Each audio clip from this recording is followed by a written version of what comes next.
UP में खाने की चीजों में थूक यूरिन मिलाने पर होगी 10 साल की सजा। यूपी सरकार खाद्य पदार्थों में थूक, यूरिन आदि अवांछित तत्व मिलाने वालों के लिए सख्त कानून लाएगी। ऐसी गतिविधियों को रोकने के लिए सरकार ने उत्तर प्रदेश छद्म सौहार्द विरोधी क्रियाकलाप निवारण एवं थूकना प्रतिषेध अध्यादेश 2024 और UP prevention of containment in food अध्यादेश का मसौदा तैयार किया है। इसके तहत दोषी को 10 साल जेल की सजा का प्रावधान है। इस मसौदे को जल्द ही कैबिनेट से मंजूर कराया जाएगा। भोपाल में 16 साल से बंधक महिला की मौत। भोपाल के बरखेड़ी इलाके से रेस्क्यू की गई महिला रानू साहू की मौत हो गई। ससुराल वालों ने उसे 16 साल से बंधक बना रखा था। महिला के पिता की शिकायत के बाद पुलिस ने महिला का रेस्क्यू किया था। करीब 40 साल की पीड़िता हड्डी का ढांचा बन चुकी थी। उसका वजन सिर्फ 25 किलो रह गया था। महिला के परिजन ने पति, ससुर और ससुराल के अन्य लोगों पर बेटी को बंधक बनाकर रखने का आरोप लगाया था। Double murder.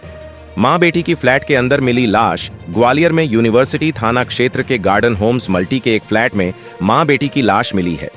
घटना की सूचना पर आईजी, एएसपी समेत डॉग स्क्वाड और फोरेंसिक टीम जांच के लिए मौके पर पहुंची है। शुरुआती जांच में गला घोंटकर मां बेटी की हत्या की बात सामने आ रही है। हालांकि जांच के बाद ही स्थिति स्पष्ट हो पाएगी। जांच पड़ताल जारी है। लॉरेंस का इस्तेमाल कर रहे भारतीय एजेंट्स कनाडाई पुलिस ने आरोप लगाया है कि भारत सरकार के एजेंट्स कनाडा में आतंक फैलाने के लिए लॉरेंस बिश्नोई गैंग के साथ मिलकर काम कर रहे हैं। रॉयल कनेडियन माउंटेड पुलिस ने आरोप लगाया कि बिश्नोई गैंग भारत के एजेंट्स के साथ जुड़ा हुआ है।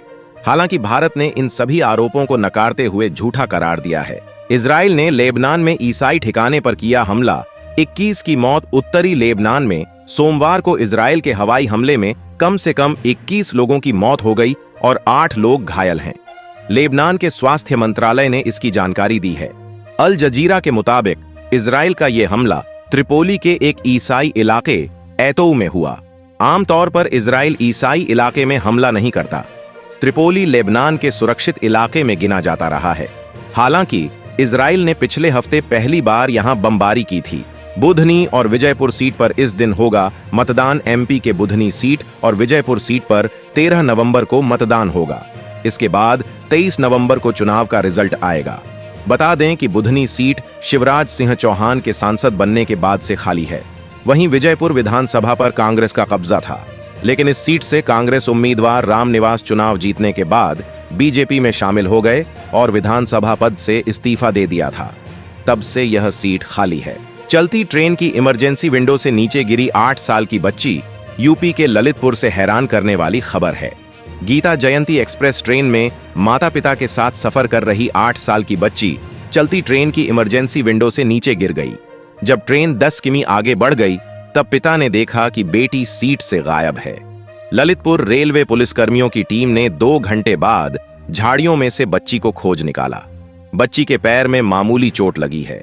बच्ची मां पिता के साथ एमपी से मथुरा जा रही थी। इन 2 सीटों पर उपचुनाव का ऐलान नहीं। चुनाव आयोग ने 47 विधानसभा सीटों और 2 लोकसभा सीटों पर उपचुनाव का ऐलान कर दिया है। 7 राज्यों की 46 विधानसभा और वायनाड लोकसभा सीट पर वोटिंग 13 नवंबर को होगी। वहीं महाराष्ट्र की नांदेड़ संसदीय सीट पर और उत्तराखंड की केदारनाथ विधानसभा सीट पर 20 नवंबर को मतदान होगा। बंगाल की बशीरहाट संसदीय सीट और यूपी की मिल्कीपुर विधानसभा सीट पर अभी उपचुनाव का ऐलान नहीं हुआ है। कोलकाता रेप केस पर सुप्रीम कोर्ट ने सीबीआई से मांगी नई स्टेटस रिपोर्ट। कोलकाता आरजी कर रेप हत्या केस पर एससी में सॉलिसिटर जनरल ने कहा कि हमने नई स्टेटस रिपोर्ट रखी है, जिसके मुताबिक निचली अदालत में चार्जशीट दाखिल हो चुकी है। इस पर सीजेआई ने कहा कि सीबीआई ने बताया है कि जांच के आधार पर 7 अक्टूबर को सियालदह कोर्ट में चार्जशीट दाखिल हो गई है। 3 हफ्ते में नई स्टेटस रिपोर्ट दी जाए।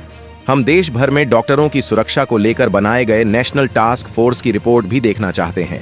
9 महीने के उच्चतम स्तर पर रिटेल महंगाई। सितंबर में रिटेल महंगाई बढ़कर 9 महीने के उच्चतम स्तर पर पहुंच गई है। सितंबर में रिटेल महंगाई 5.44% दर्ज की गई है, जो अगस्त में 3.67% पर थी। सितंबर में शहरी महंगाई मासिक आधार पर 3.14% से बढ़कर 5.05% पर पहुंच गई है, जबकि ग्रामीण महंगाई मासिक आधार पर 4.16% से बढ़कर 5.78% पर पहुंच गई है। इधर थोक महंगाई दर भी सितंबर महीने में बढ़कर 1.86% पर पहुंच गई है।